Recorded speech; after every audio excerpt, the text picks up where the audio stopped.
السلام علیکم ناظرین۔ آج ہم ایک بار پھر ایک ایسی موضوع پر بات کر رہے ہیں جو ہمیں بحیثیت قوم جھنجھوڑ رہا ہے۔ پاکستان میں امن و امان کی صورتحال ایک بار پھر سوالیہ نشان بنی ہوئی ہے۔ کل سوات میں ایک افسوسناک واقعہ پیش آیا۔ خان زیب جو ANP کا MPA تھا، اس کو گولی مار کر قتل کر دیا گیا، جو اس واقعے کو مزید پراسرار اور تشویشناک بنا دیتا ہے۔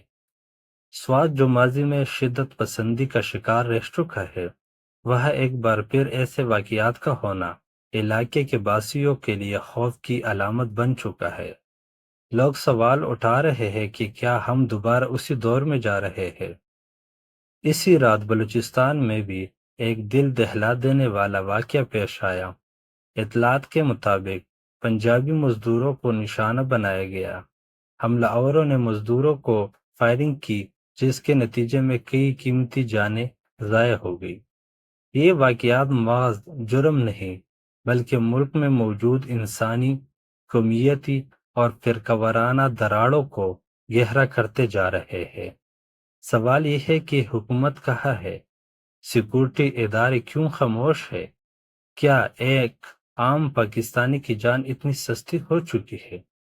ان واقعات کا مقصد صرف دہشت پھیلانا نہیں، بلکہ ایک خطرناک پیغام دینا ہے کہ پاکستان کے مختلف حصوں میں عوام عدم تحفظ کا شکار ہے۔ ناظرین، اس وقت ہمیں صرف مذمت کرنے کی ضرورت نہیں، بلکہ مکمل یکجہتی، سنجیدہ اقدامات اور ریاستی سطح پر مضبوط رد عمل کی ضرورت ہے۔ ہماری خاموشی کل کسی اور کے گھر کو ماتم بنا سکتی ہے۔ دعا ہے کہ اللہ ہمارے وطن کو ہر قسم کی دہشت گردی، انسانی نفرت اور بد امنی سے محفوظ رکھے۔ اللہ حافظ۔